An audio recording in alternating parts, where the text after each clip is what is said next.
본문 요한일서 5장 14절 전반절에 그를 향하여 우리의 가진 바 담대한 것이 이것이니 했습니다.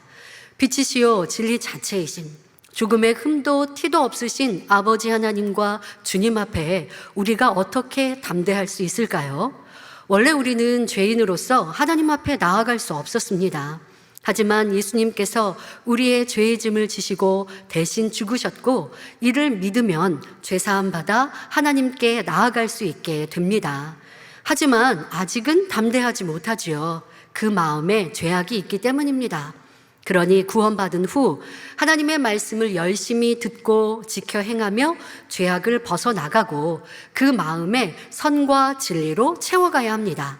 그러면 그렇게 변화된 마음 안에서 담대함이 주어집니다. 바로 우리가 가진 담대함은 영의 마음이요 믿음이지요. 이렇게 선과 진리로 변화되면 본문의 말씀처럼 하나님 앞에 담대할 수 있고 또한 하나님의 뜻대로 구하여 응답받을 수 있습니다. 본문 14절 후반절에 그의 뜻대로 무엇을 구하면 들으심이라 했지요. 하나님의 뜻대로 구하려면 먼저 하나님의 뜻이 무엇인지 알아야 합니다. 하나님의 뜻을 알려면 그만큼 말씀을 듣고 깨달아 지켜 행해야 합니다. 그러니 이제 막 예수 그리스도를 영접한 성도들은 하나님 앞에 담대히 구하지 못하는 경우가 많습니다. 자, 예를 들어서 악한 기도를 하면서도 응답받기를 바라는 초신자들의 모습을 볼 수 있습니다. 자, 하나님의 뜻을 모르면 지금 같은 이런 상황이 나올 수도 있습니다. 자, 이는 육적으로 볼 때 어린아이가 자기 부모에 대해 깊이 알지 못하는 것과 같습니다. 자, 그런데 이 자녀들이 점차 성장해 가면서 이제 부모의 뜻도 알고 무조건적으로 우기며 요구하던 어릴 적 이전의 태도를 버리고 부모가 기뻐하는 것을 행하고 지혜롭게 구할 수 있게 됩니다. 자, 그런데 반대로 자녀인데 부모의 뜻을 알려고 하지도 않고 그 말씀을 듣지도 않는 자녀라면 자기에게 필요한 것이 생겨도 담대하게 구하지 못합니다. 자, 신앙생활 안에서도 적용하시면 됩니다.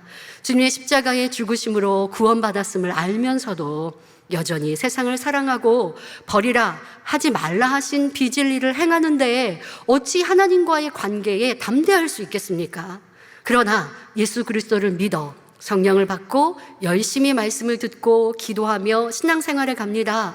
그렇게 믿음이 자라서 성령으로 하나님의 자녀인 것을 확신하고 하나님의 뜻을 알고 순종하면 마음 중심에서 하나님을 아버지라 부르게 됩니다.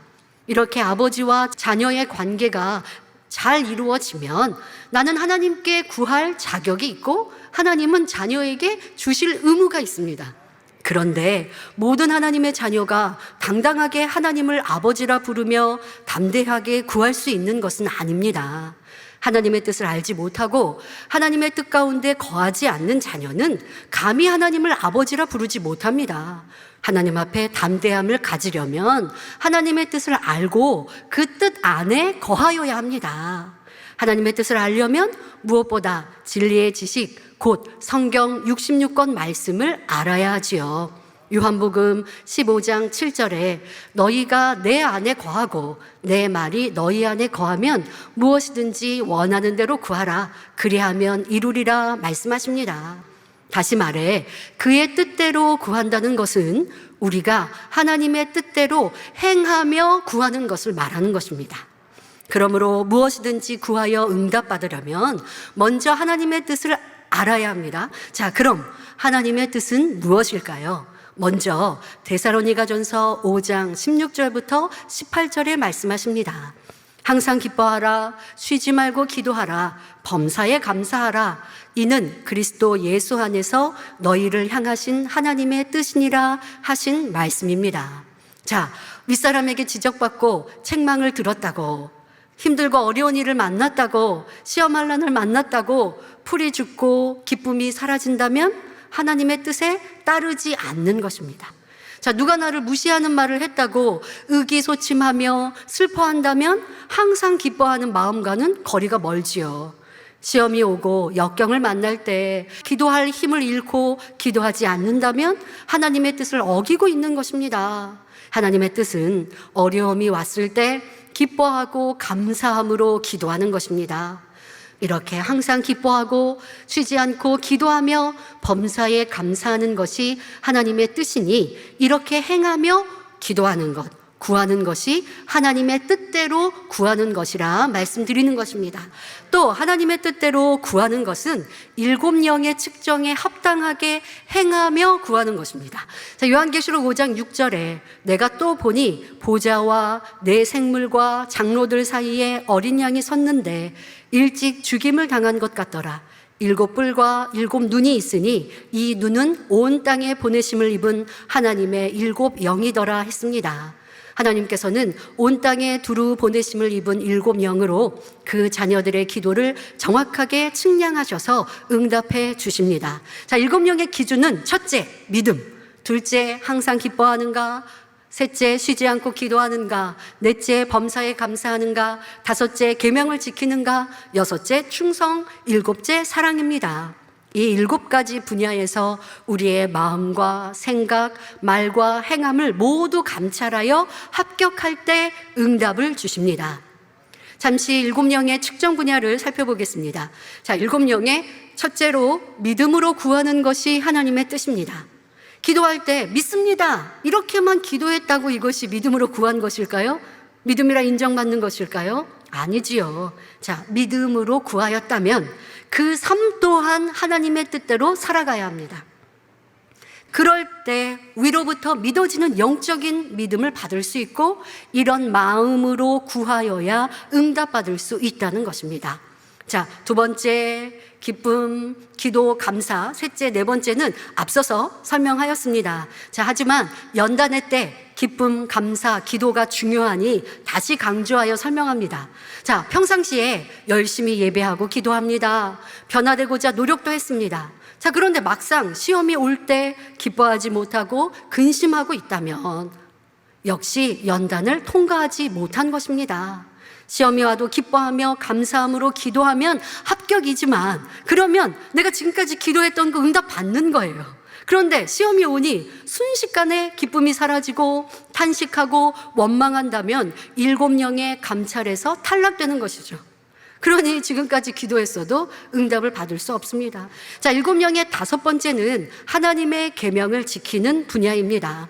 요한복음 14장 15절에 너희가 나를 사랑하면 나의 계명을 지키리라 하셨습니다. 우리가 하나님을 사랑하면, 주님을 사랑하면 마땅히 하나님의 계명을 지킵니다. 계명은 10계명만 아니라 성경 66권의 모든 말씀을 가리킵니다.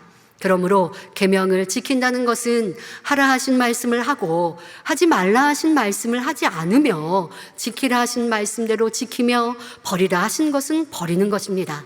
자, 여섯 번째는 충성입니다. 고린도전서 4장 1절부터 2절에 사람이 마땅히 우리를 그리스도의 일꾼이요 하나님의 비밀을 맡은 자로 여길지어다. 그리고 맡은 자들에게 구할 것은 충성이니라 말씀하셨습니다. 하나님이 맡기신 사명에 충성하는 것이 하나님의 뜻입니다. 믿음이 자라서 하나님 나라의 사명을 맡게 될 때 당연히 충성해야 합니다. 주의 종과 장로, 권사, 집사, 구역장, 기관장, 주교사 등 어떤 직분과 사명이라도 소중히 여기며 힘써 감당할 때 하나님 나라가 든든히 설 수 있습니다. 자, 충성이라고 하는 분야에서 영적인 것뿐 아니라 육적인 부분도 여러분들이 놓치시면 안 됩니다. 자, 육적인 사명도 잘 감당하여 온 집에 충성해야 하죠. 자, 7번째, 사랑의 분야입니다. 만약 열심히 사명 감당하며 충성하지만 믿음의 형제를 사랑하지 못하여 화평이 깨졌다면 응답받기 어렵지요. 하나님이 원하시는 사랑은 나를 사랑하는 사람만 사랑하는 것이 아니라 사랑할 수 없는 사람이라도 사랑할 수 있는 영적인 사랑입니다. 자, 이렇게 7영의 7가지 분야를 잘 지키며 기도하는 것, 구하는 것이 하나님의 뜻대로 구하는 것입니다. 자, 다음으로 우리가 알아야 할 하나님의 뜻은 하나님의 자녀는 죄를 짓지 않고 마음에서부터 죄악을 버리는 것입니다. 시편 66편 18절에 내가 내 마음에 죄악을 품으면 주께서 듣지 아니하시리라 하셨습니다. 마음에 죄악을 품고 기도할 때는 하나님은 그 기도를 듣지 않으십니다. 그러므로 기도할 때 먼저 죄악을 회개해야 하지요. 그런데 하나님의 뜻은 죄를 짓지 않는 차원을 넘어 마음에서 죄악을 벗어버린 성결, 거룩함을 이루는 것입니다. 그러니 우리 성도님들은 나는 날마다 죽어지고 내 안에 진리만 살아 역사하시도록 더욱 힘써 성결을 이루시기 바랍니다. 다음으로 전도하여 영혼을 구원하는 것이 하나님의 뜻입니다. 누가복음 15장 7절에 내가 너희에게 이르노니 이와 같이 죄인 하나가 회개하면 하늘에서는 회개할 것 없는 의인 99을 인하여 기뻐하는 것보다 더하리라 하셨습니다. 전도하여 한 영혼이 구원에 이를 때 하나님은 매우 기뻐하십니다. 그래서 때를 얻든지 못 얻든지 항상 복음을 전파하라 명하셨습니다. 지금은 주님 오실 때가 심히 가까운 마지막 때입니다. 어느 때보다도 영혼 구원이 절실한 때이지요. 지금까지 말씀드린 하나님의 뜻은 항상 기뻐하며 쉬지 말고 기도하며 범사에 감사하는 것, 7영의 측정에 합당한 삶, 성결과 영혼 구원입니다. 이렇게 하나님의 뜻대로 행하며 무엇을 구하면 하나님께서 들으십니다. 들으시면 응답해 주십니다. 자, 그래서 이어지는 15절에 우리가 무엇이든지 구하는 바를 들으시는 줄을 안즉 우리가 그에게 구한 그것을 얻은 줄을 또한 아느니라 말씀하고 있습니다. 하나님의 뜻대로 행하며 구하면 응답받았다는 믿음이 옵니다. 그리고 이런 믿음이 있으면 감사가 넘칩니다. 마가복음 11장 24절에 그러므로 내가 너희에게 말하노니 무엇이든지 기도하고 구하는 것은 받은 줄로 믿으라. 그리하면 너희에게 그대로 되리라 하셨습니다. 주님의 약속을 믿기 때문에 응답이 주어질 때까지 기도할 수 있고 기다릴 수 있습니다. 하지만 아무리 기도한다 해도 일꾼이라 해도 나는 믿음이 좋다 해도 기도하고 입술로 기도했는데 응답이 안 와요 말한다면 그는 스스로 믿음이 없다는 증거가 되고 사단의 올무가 되고 맙니다. 하나님 보시기에 좋은 때를 기다리는 것이며 우리가 더 땀 흘려 기도하여 기도의 양을 채우길 원하시는 것이지요. 자, 우리는 낙심하지 말고 믿음으로 하나님의 뜻 가운데 구하면 됩니다. 그러면 모든 것을 아시는 하나님께서 가장 합당한 때 좋은 것으로 응답해 주십니다. 로마서 8장 28절에 말씀하십니다. 우리가 알거니와 하나님을 사랑하는 자, 곧 그 뜻대로 부르심을 입은 자들에게는 모든 것이 합력하여 선을 이루느니라 하신 말씀을 기억하여 변함없는 믿음으로 하나님의 뜻을 구하며 나아가 예비하신 크고 놀라운 복을 받아 누리는 모든 성도님들이 되시길 기원합니다.